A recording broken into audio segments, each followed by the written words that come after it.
Très heureux de vous retrouver, mesdames et messieurs, pour ce nouveau numéro de l'autre journal.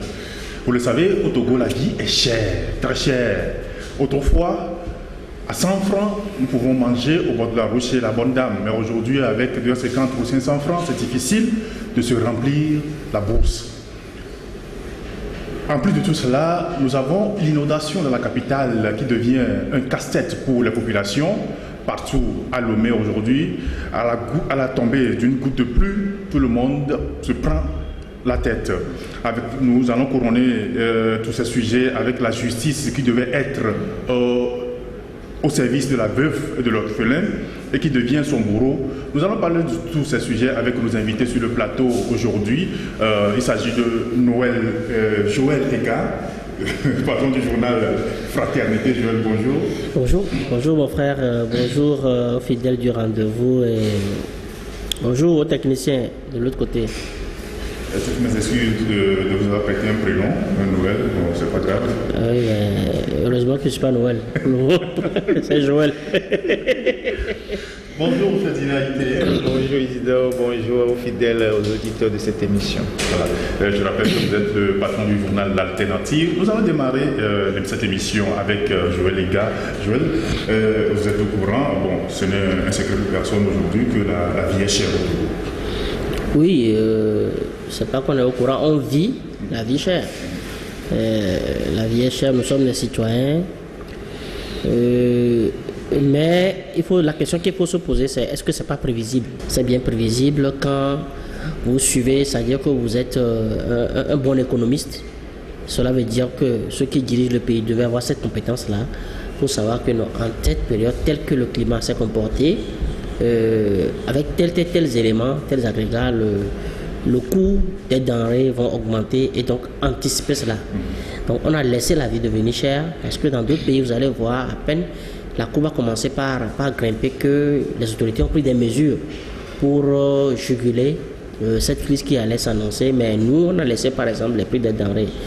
Les denrées de base pour nous autres, qui est le maïs, aller jusqu'à 1000 francs. C'est en 2000, je crois que c'est en 2005, à peine fort Yassine est arrivé au pouvoir, qu'on a connu le prix du maïs aller jusqu'à 1000, 1200. Les femmes étaient obligées de tomber dans les rues, demander si elles avaient vraiment le titre de son papa, etc. Et depuis, on s'est un peu assagi, mais ce que nous observons aujourd'hui, c'est de la désinvolture. C'est de la désinvolture, comme par exemple les 72% qu'on a proclamé comme résultat au sortir du 22 février. Par exemple, on peut comprendre que après tout ce que vous avez connu comme crise en 2017, tous les remous que vous avez connus, vous pouvez flanquer, vous pouvez afficher 72% devant les gens pendant que votre pouvoir n'a jamais été autant contesté. Donc c'est de la désinvolture, c'est pour dire même si vous mourrez de faim, vous ne pourrez rien faire parce qu'on a tout muselé. On a muselé la liberté d'expression, la liberté de manifestation. Comment l'appelle-t-on, même les religieux sont mis sous contrôle, etc. On contrôle tout ce qui peut en fait être une voix dissonante, tout ce qui peut faire vaciller le pouvoir. Donc on se fout pas mal de la gueule des Togolais et la preuve c'est que on a asséné encore le coup. C'est pendant que la vie est chère qu'on augmente le prix du carburant. Or le prix du carburant, vous savez que quand le prix du carburant bouge d'un iota, les conséquences sont en cascade sur toute la ligne. Et quand je dis toute la ligne, vous comprenez, ça veut dire tant le transport que les denrées, etc. Ça va. Et vous voyez que au lieu de dire ok d'accord, attendez, on va injecter de l'argent pour contenir un peu cette pression-là que nous imposons, enfin, qui s'impose sur la tête du citoyen, on a augmenté les prix du transport. Sur certains axes, c'est aujourd'hui qu'on va augmenter le prix du transport pendant que vous avez quadrillé par exemple Lomé, qui est la destination économique, le poumon économique du pays. Vous avez quadrillé Lomé de postes de péage, tout est cher, alors vous augmentez encore les prix, du moins tous les axes qui sont liés à Lomé, on a augmenté les prix. Mais c'est quoi? C'est pour dire, bon, vous n'avez pas de moyens de pression, vous n'avez pas de capacité. Ça y est, le peuple est en léthargie, on vous a soumis une léthargie, on vous a imposé une léthargie, donc bon, on avance quoi. Maintenant, jusqu'où ça ira, on attend de voir, parce que les surprises font partie de la vie. On n'a jamais été aussi super puissant. Merci beaucoup, Joël. Ferdinand, comme Joël le dit, est-ce que c'est une forme de sanction qu'on impose au Togolais? Je pense d'abord qu'il faut aborder la question avec beaucoup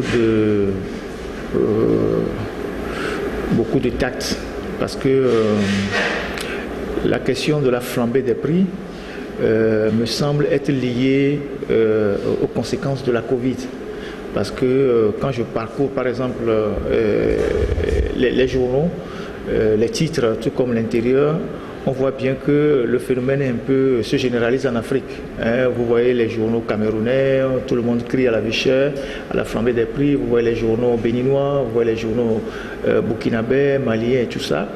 Donc c'est un phénomène qui est fondamentalement lié aux conséquences de la crise Covid, mais que les dirigeants devaient anticiper. Comme Joël vient de le préciser, quand on a de bons dirigeants, de bons économistes, on devait savoir que la Covid devait créer des conséquences sur la production, sur le ravitaillement, du fait de la fermeture des frontières pour ceux qui ont choisi de gérer la Covid avec une approche politique et tout ça. Donc il devait avoir fondamentalement une situation de ce genre. Mais on n'a pas anticipé et on se retrouve aujourd'hui au Togo par exemple, parce que quand je dis la vieille chère, chaque pays avec sa spécificité, on se retrouve aujourd'hui au Togo avec une situation de plus en plus difficile et intenable pour les populations, et nous diagnostiquons les raisons qui conduisent à la flambée de ces prix-là. Joël vient de citer le carburant, au moment où les gens sont dans une situation déjà assez difficile. On nous fait savoir que bon, l'État est à bout de souffle, ne peut plus continuer par subventionner, il faut augmenter le prix de carburant par rapport au marché international. Mais en réalité, on ne nous a jamais dit comment est-ce que le carburant était subventionné. Est-ce que l'État renonçait à des taxes? Et si c'est vrai que l'État renonçait parfois à certaines taxes, est-ce que les lignes ont été supprimées dans la structure des prix pendant une période donnée? Et ça a été constaté par tout le monde. On n'a jamais vu ça. Les fonds qui servent à faire la subvention proviennent d'où? On ne sait rien de tout ça. On vient balancer un communiqué comme ça et puis on vous dit, bon voilà, l'État est à bout de souffle. Ensuite, vous avez le péage. Qui sont en train d'étouffer la ville de Lomé, parce que ces péages qu'on a conçus de part et d'autre autour de la ville de Lomé, nous l'avons dit dans cette émission, on le redit encore, il faut les dégager. Il faut mettre les péages au-delà, parce que Lomé est devenue une très grande ville qui s'étend, qui est en train d'englober toute la banlieue, et du fait que il est difficile de se loger à Lomé, parce que les coûts des loyers reviennent très chers, les gens choisissent la banlieue, la périphérie, et ces gens qui sont par exemple à Képé, Ngwepé, au-delà de Davier, au-delà de Zéglé maintenant, doivent arriver à Lomé chaque jour, travailler et repartir. Alors quand vous mettez les péages là, vous augmentez plus ou moins le coût de la vie. Et donc, il faut envoyer ces péages-là, par exemple le péage de Davier, il faut l'envoyer peut-être vers Agbelové. Le péage à Képé, il faut l'envoyer vers Bagbe ou Badia. Et il faut déplacer les péages si on tient à garder les péages. Parce que, et puis, les frais de péage sont trop élevés. On fait l'expérience des autres pays. Vous allez au Ghana, vous allez dans d'autres pays. Parfois, c'est 200 francs, c'est 100 francs. Et puis, vous passez. Mais au Togo, là aussi, par exemple, on ne fait de compte à personne. Nous ne sommes pas fondamentalement contre les taxes. Aucun citoyen n'est contre les taxes. On sait que l'État, son rôle, c'est de prélever les taxes et de remplir ses fonctions régaliennes. Mais lorsqu'il n'y a pas la reddition des comptes, lorsqu'on ne dit rien à personne sur la manière dont les comptes publics sont gérés, quand on augmente les prix des produits, les gens ont des raisons de s'inquiéter, voyez-vous. Et donc il y a cette taxe sur les véhicules à moteur, mais il n'y a pas que ça.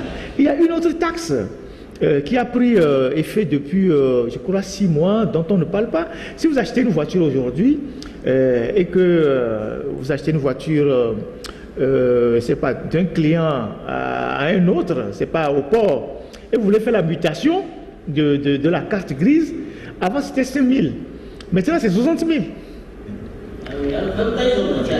Maintenant, c'est 60 000. C'est 60 000. Donc, vous achetez une voiture, j'achète une voiture chez Joël et je vais faire la mutation de la carte grise. Avant, c'était 5 000 et l'on envoie 35 000. Maintenant, c'est 60 000. Et les gens, maintenant, les gens achètent les voitures, mais ils continuent de l'utiliser au nom de la carte grise du premier vendeur. Et donc, tous ces fonds-là qu'on collecte, on fait les comptes au fait à qui? Par exemple, quand on nous dit que les péages servent à entretenir les routes, il suffit d'utiliser la nationale numéro 1 pour voir si cette route est entretenue. Alors que sur cette route seule, on a quoi? On a au moins 5 péages. On a le péage de Davier, on a le péage de... Après Davier, tu as Sotubois. Tu as Sotubois. Après Sotubois, tu as Aledjo. Tu as Aledjo. Tu as celui de Kanté. Et Mango, c'est pas quelque chose comme ça. Voilà. Il y a au moins 5 péages. Mais la route n'est pas en bon état. Elle n'a jamais été en bon état. Mais il y a 5 péages. Alors, les fonds sont destinés à quoi? Donc, voilà des éléments qui nous amènent à nous poser des questions et sur les arguments parfois qui sont avancés, et surtout lorsqu'on a augmenté les prix de carburant, on a tenté de nous faire, de nous dire oui, on fait des comparaisons avec les autres pays. Ce n'est pas les mêmes salaires, ce n'est pas les mêmes SMIC. Généralement, lorsque nous comparons le Togo, ou bien nous comparons les autres pays par rapport au Togo en termes de gouvernance et de démocratie, on a l'habitude de nous dire le Togo c'est le Togo, ne comparez pas le Togo aux autres pays.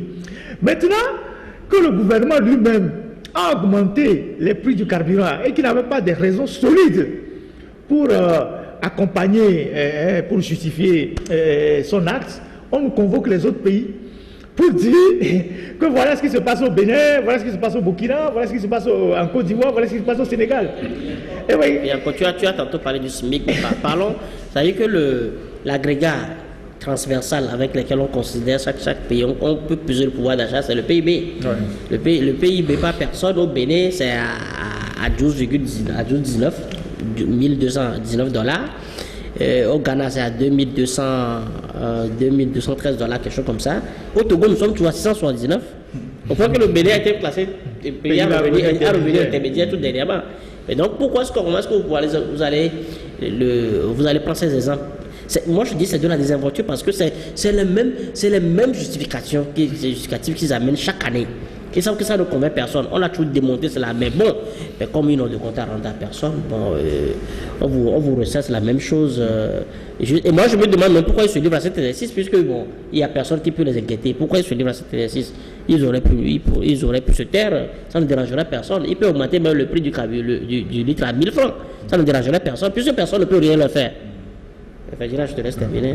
Je te laisse continuer. Donc finalement, on se retrouve dans une situation dans laquelle les populations sont très écrasées. Si vous faites le tour des marchés, vous verrez comment est-ce que les denrées sont devenues très chères, le prix du maïs aujourd'hui, le prix de la tomate, le prix des denrées alimentaires, sans oublier que nous-mêmes, notre agriculture est totalement en difficulté. Depuis 16 ans ou peut-être 15 ans. Si on prend tous les fonds qui ont été injectés dans l'agriculture togolaise à travers les plusieurs projets haute dénomination, les unes suivant les autres, on peut tourner autour de plus de 1000 milliards. Comment est-ce possible que des autorités viennent dire oui, les prix des denrées coûtent cher parce qu'il n'y a pas plu? Mais les 1000 milliards ou les plus de 1000 milliards qu'on a injectés dans l'agriculture, comment on a résolu la question de l'eau? Comment se fait? Parce que l'agriculture se pratique sur la base de l'eau. S'il n'y a pas d'eau, il n'y a pas d'agriculture. Alors, comment se fait-il que les Sahéliens, les pays du Sahel, nous alimentent tout le temps en tout ce que vous savez, en oignons et pastèques, tubercules, et puis les denrées, tout ça, maraîchers, et en pastèques et tout ça, et comment ils font? Et nous qui sommes dans une zone beaucoup plus favorable sur le plan de la pluviométrie, nous n'arrivons pas à travailler, nous posons le problème de la pluie en disant que cette année n'a pas plu et donc ça a une répercussion sur la production agricole. Ça veut dire en réalité que tous ces projets qui ont englouti des milliards, les gens comme d'habitude ont partagé une partie, les autres ont servi à acheter des voitures de projet, acheter les billets d'avion, a fait des séminaires, des renforcements de capacités, comme ils ont l'habitude de le faire, et à la fin, le projet est fini. Chacun a pris sa part, et puis c'est reparti. Donc voilà, voilà les conditions dans lesquelles nous sommes. Et aujourd'hui, le bas peuple qui paie le prix, parce qu'eux, ils ne payent rien, eux, ils sont dans un autre monde, dans une bulle. Et ils ont conçu leur cité, ils sont barricadés, ils ont mis les portails, tout. En plus des portails, il y a les militaires. La dernière fois, on me dit que le portail, ça fait 4 mètres. Ils sont tous maintenant à la caisse. Ouais, c'est bien, la cité du Millénium. Ils sont en train de construire la cité de la Renaissance. Ils sont à la cité OUA. Ils ne vivent plus dans la plèbe. Ils ne savent pas ce qui se passe. Ils sont dans une bulle. Ils ont construit leur supermarché à côté, champion. Comme ça, ils ne vont pas aller trop loin. Juste en face. Juste en face. Et donc, ils sont dans une bulle. Ils comprennent pas ce qui se passe. Ils ne savent pas que des gens passent une journée sans manger. Ils ne se rendent pas compte que les gens ont des difficultés. Vous voyez. Et donc, nous sommes dans ces situations déplorables-là. Et même les cris des populations qui remontent, ils sont insensibles. Ils sont insensibles parce qu'on ne peut pas parler de vie chère. On ne peut pas parler de toutes les conditions dans lesquelles on était il y a quelques semaines et qu'on va au Conseil des ministres.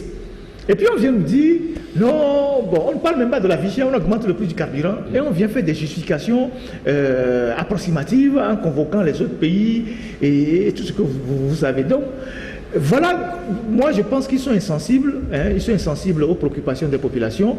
On nous a parlé d'un mandat social, mais nous sommes dans un mandat suicidaire. Merci beaucoup, Ferdinand. Et l'autre chose, Joël, la semaine dernière, oui, je pense que c'était la semaine dernière, le ministère du Commerce a envoyé des experts descendre dans les marchés pour visiter les bonnes femmes au marché pour le dire. Bon, vous prévoyez un peu les prix des choses et tout ça là. Delomé. Ça répond à quelle logique? C'est là la solution. Oui, mais tu as bien posé la question. Est-ce que ça changeait quelque chose? Depuis qu'ils sont allés, ils sont descendus sur le terrain. C'est comme ce fameux préfet qui est allé dans les marchés pour demander aux femmes de réduire le prix du maïs. Mais est-ce qu'il est commerçant? Non, est-ce qu'il est commerçant ou bien il est producteur? Puis, bon, en fait, de quoi je me mêle? Vous voulez que le prix... Vous savez, le marché est réduit par la concurrence. C'est-à-dire les prix chutent d'eux-mêmes une fois que l'offre est assez abondante, il y a la demande également qui est là, etc. C'est-à-dire il y a des paramètres qui rentrent en compte qui font que le prix, tu n'as pas besoin d'aller estimer l'ordre aux gens de baisser le prix, à moins que tu vois que bon, la bourgeoisie abuse, c'est-à-dire que les moyens comment on l'appelle, afin qu'on utilise pour déverser le produit sur le marché, sur tout l'axe, il y a des abus qui se font, mais donc l'autorité doit agir sur ceux-là qui font des abus. L'inflation. Voilà, ceux qui créent l'inflation, c'est-à-dire l'autorité doit agir sur eux. Plutôt que de venir demander aux commerçants qui n'agissent sur rien et qui ne fait son offre que par rapport à ce que le marché lui impose. Et donc, moi, je ne vois pas... bon, peut-être dans l'heure, vous savez, c'est le pouvoir, notre pouvoir cinquantenaire est aujourd'hui face à un problème d'usure. Ils n'ont plus sclérosés. Ils sont sclérosés. Ils ne pourront plus rien faire. Ils n'ont plus rien à offrir. Ils peuvent faire 100 ans, ils ne pourront plus rien faire. Ils n'ont plus rien à... C'est-à-dire, ils ont touché le plafond. Ouais. Ils n'ont plus rien à offrir. Et comme ils ne veulent pas descendre, ils tiennent le pays comme ça. Oui, mais justement, ils ne veulent pas descendre. Or, là où ils sont même plus malheureux. Ferdinand parlait tantôt de ceux qui sont... Non, Ferdinand parlait de ceux qui sont à la caisse. Vous croyez qu'ils sont heureux? Mais moi, je les trouve malheureux. Regardez-les à leur volant. Ils sont très malheureux parce qu'ils ne vivent pas. Parce que tu es obligé de vivre par rapport à quelqu'un. Ils sont constamment dans l'envie. Ils envient le pauvre qui est libre d'esprit, qui se contente de ça, de son petit plat et de sa petite famille. Ils n'ont pas cette liberté. Puisque même pour raisonner, ils ne sont pas libres. Ils ne sont pas libres de raisonner. Ils ne sont pas libres de faire leur choix. Ils n'ont aucune liberté. Ça y est, ils se sont enfermés là. Oh, Dieu ne les a pas créés pour être victimes du paraître, victimes du matériel, aller s'enfermer dans la caisse là-bas. Des esclaves modernes. Oui, justement, des esclaves modernes et des esclaves libres. Ils ont choisi cet esclavage. Alors, moi, si tu ne te rends pas compte qu'en fait, tu t'es enfermé dans une boîte, il faut te libérer, mais ils n'ont qu'à rester là. Ils n'ont qu'à rester là parce que le peuple a développé aujourd'hui une résilience au point que, quel que soit ce qu'ils font, il y a une solidarité qui est née au sein de la plèbe où on jugule. On jugule toujours, les gens amenant toujours cette petite fenêtre-là pour respirer, pour souffler un peu, et même, à la limite, pour les narguer, pour leur dire, le fait, on n'a pas les moyens de venir vous chasser. Les gens n'ont pas les moyens d'acheter des armes, c'est-à-dire que de s'offrir ce qu'ils peuvent utiliser pour les menacer. On les regarde, mais finalement, c'est eux qui vont chuter, comme des malheureux, ils vont chuter librement, sans rien faire, parce que le comble, il y a quand vous constatez, l'État togolais n'a jamais été aussi riche qu'il ne l'est malgré la Covid. L'État togolais n'a jamais été aussi riche qu'il ne l'est depuis environ 2 ans. Parce que quoi? C'est eux qui obtiennent des accompagnements du FMI à tour de bras, les partenaires chaque fois. Là, ils ont repris la coopération avec l'Allemagne qui injecte de l'argent, la coopération avec la banque, enfin avec tous ces institutions de Bretton Woods. Maintenant, au-delà de ça, mais on n'a jamais vendu aussi bien le soja. Ouais, le phosphate. Je vais en venir. Le soja qui n'était même pas dans nos cultures, dans nos trucs là de rente, est rentré dedans. Le coton, ils le vendent si bien. Bon, laissons le faux chiffre qu'ils ont déclaré tout dernier pour cette fin d'année, comme pour dire, comme pour faire diversion. Mais le phosphate, on est en plein boom phosphatier. Près de 1,3 million et quelques de tonnes vendues. Personne ne connaît le prix auquel ils vendent à la tonne. Tout cet argent est passé où? Tout cet argent est passé où? Mais on dit que les questions. Mais il n'y a jamais eu de pression fiscale.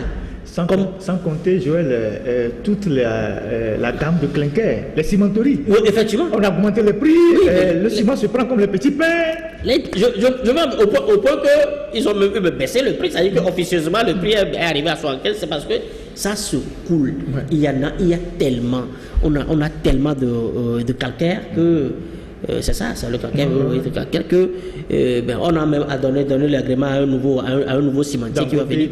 L'État togolais n'a jamais été aussi riche qu'il ne l'est depuis 2 ou 3 ans. Alors, et c'est dans ça qu'on crée la vie chère.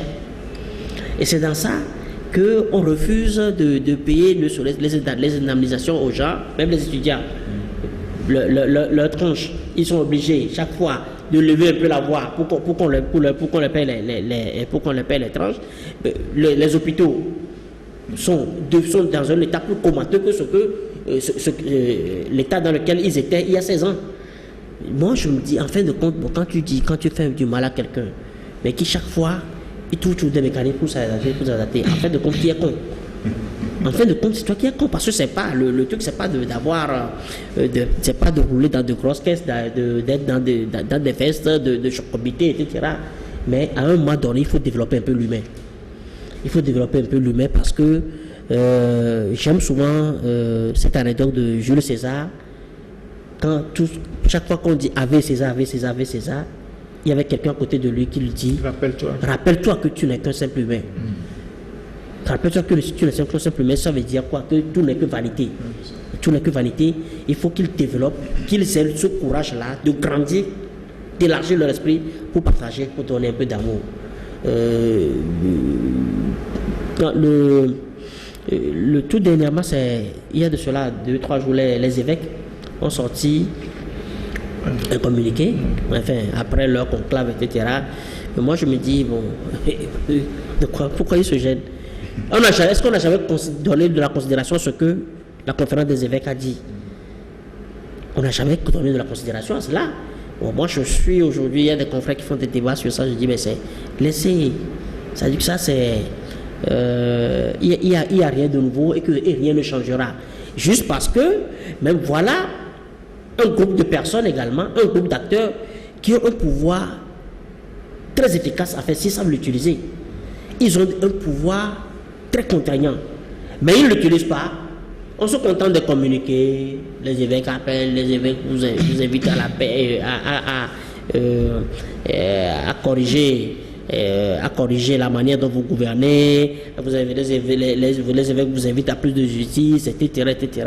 Mais est-ce que la conférence épiscopale du Togo ne peut pas faire plus que ça?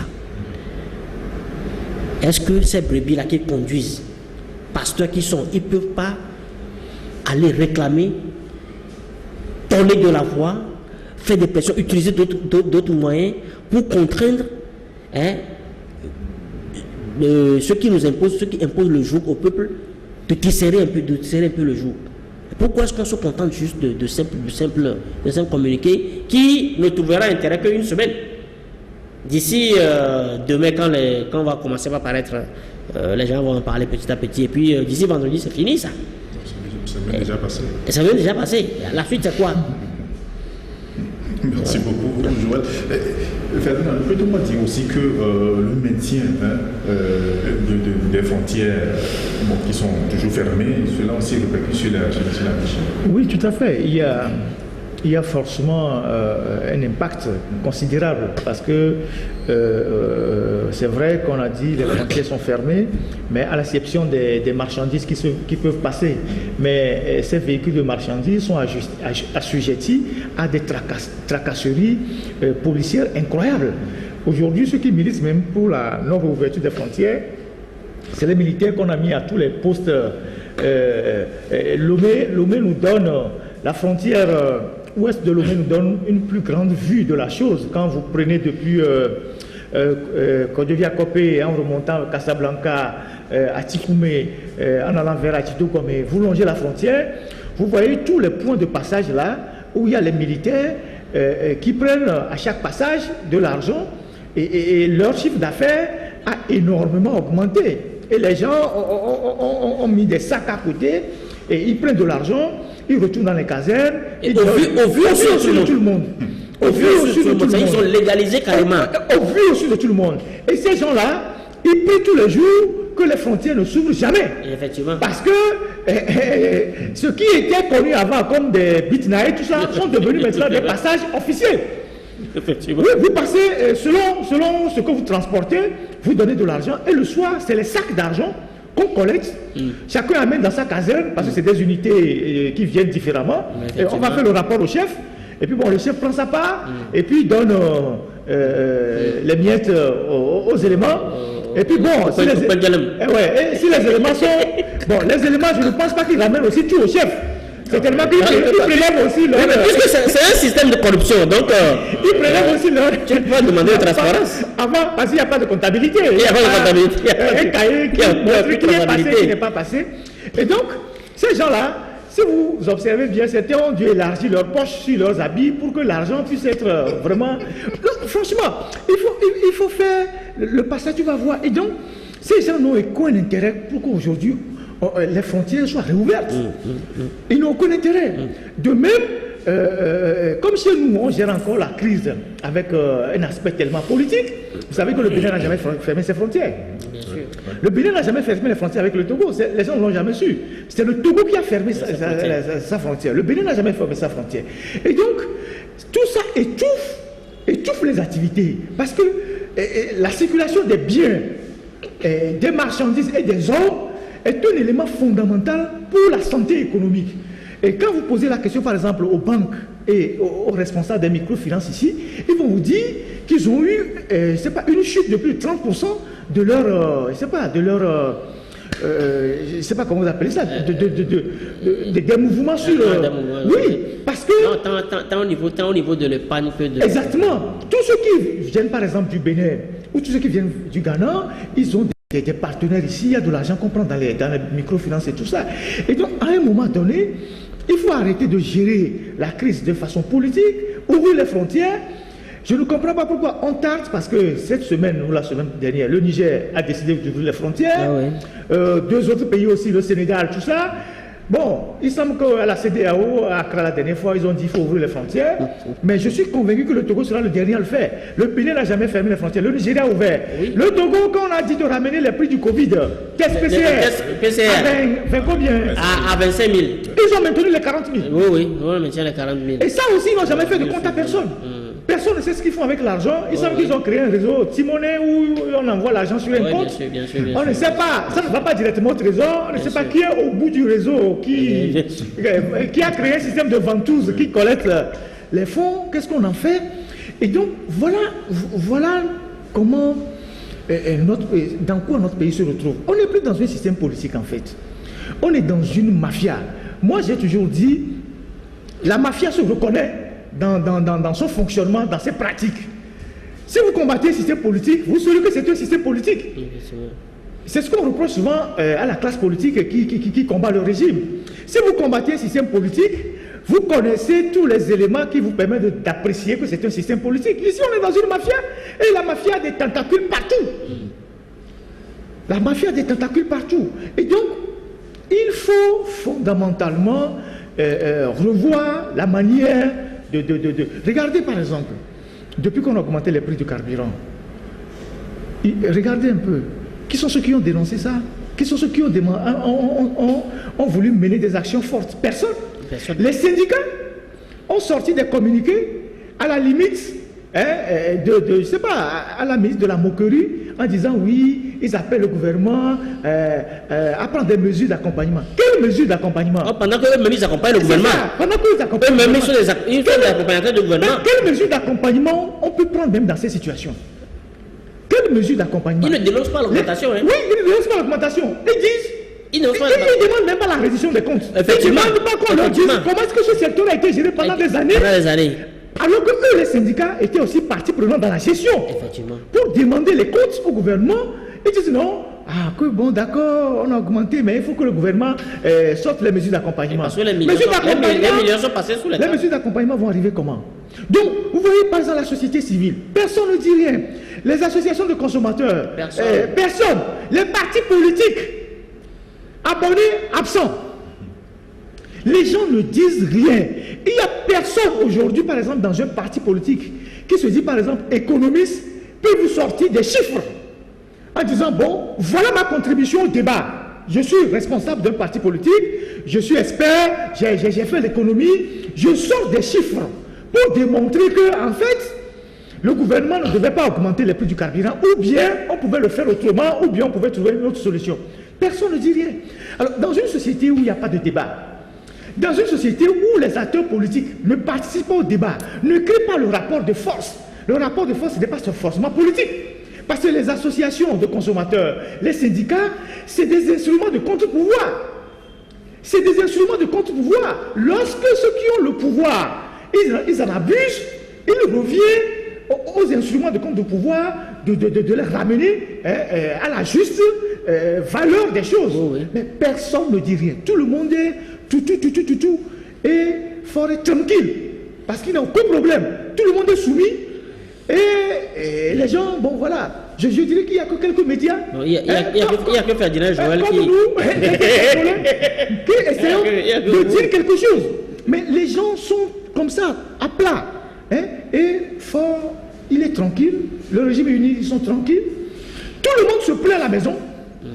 Tout le monde pleure dans sa chambre. Tout le monde dit, oh, les Kémila, ils vont laisser, le machin, tout ça. Mais personne n'a le courage d'aller au-delà de ça. C'est vous, les journalistes qu'on appelle pour vous dire, dénoncer ça. Oui, c'est les journalistes que les gens appellent. Ils sont dans leur chambre, ils disent, oui, il faut dénoncer ça. Mais la dénonciation, nous on fait notre travail. Nous on fait notre travail pour le bien de tout le monde. Aujourd'hui, quand on a augmenté les prix de carburant, on n'a pas sérieux les gens. Que tu sois UNIR, que tu sois ANC, que tu sois PNP, que tu sois je ne sais quoi, DMK, tout le monde est servi au même prix. Tout le monde est servi au même prix. Et vous imaginez, le métier vieux là, tu peux prix de transport, c'est 900. Or, il y a déjà des années que les gens quittent Tchévier pour venir travailler à Lomé et les gens quittent Lomé pour aller travailler à Tchévier. Alors, si vous prenez un taxi pour aller à Tchévier, aller-retour, ça vous fait quoi? 1800. Ça fait 1800. Vous devez manger. Et vous avez quoi comme salaire? Alors, les gens ne veulent pas payer le prix de la liberté. Les gens ne veulent pas payer le prix de l'aisance. Les gens ne veulent pas prendre les risques pour leur vie. Tout le monde se dit, oui, on attend le bon Dieu. Si un jour le bon Dieu descend, bon, voilà. Et le Togolais a pris cette habitude-là de dire que, bon, moi, notre via dit qu'il tient pas les bon, moi, je me contente du peu que j'ai. Et finalement, ce peuple ne vit pas. Il survit, il meurt, parce qu'il ne mange pas, il n'a pas les moyens de se soigner. Et même s'il meurt, même pour l'enterrer, si les gens meurent pour les enterrer, c'est des difficultés. Et donc, ce peuple, sur toute la chaîne, ne vit pas. Nous sommes devenus je sais pas, des locs, hein? Ouais, des locs. Comme ça. Des zombies. Des ovnis. On est là comme ça. Et les gens ne vivent pas. Les gens ne peuvent même pas se faire plaisir. Les gens ne peuvent même pas avoir de l'argent, par exemple, pour aller visiter leurs parents, rester au village, parce qu'il n'a pas le transport, parce qu'il n'a pas de moyens. Mais à côté, il y a une minorité, celle-là même que le premier responsable du pays a dénoncé en 2012, hein, qui continue de s'enrichir, d'accumuler les biens, d'accumuler la richesse, et qui écrase, et comment appelle-t-on, la majorité, qui vont même sortir les gens de leur village en pleine saison de pluie. Voilà. Sous prétexte que quelqu'un est parti acheter un village. Le village. Et un matin, on débarque les forces de l'ordre. C'est un tu vois un individu, il achète tout le village. On déverse les forces de l'ordre avec des gros bras, on enlève les toits des maisons des gens, on casse les églises, on déloge tout le monde parce que quelqu'un aurait acquis tout un village. Et on a des autorités qui ne disent rien.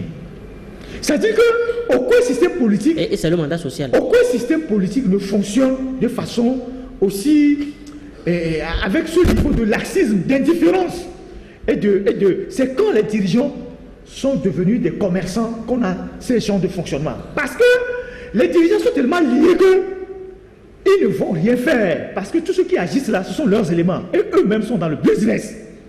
Vous voyez. Et donc voilà le pays que nous avons. Et ça fait mal.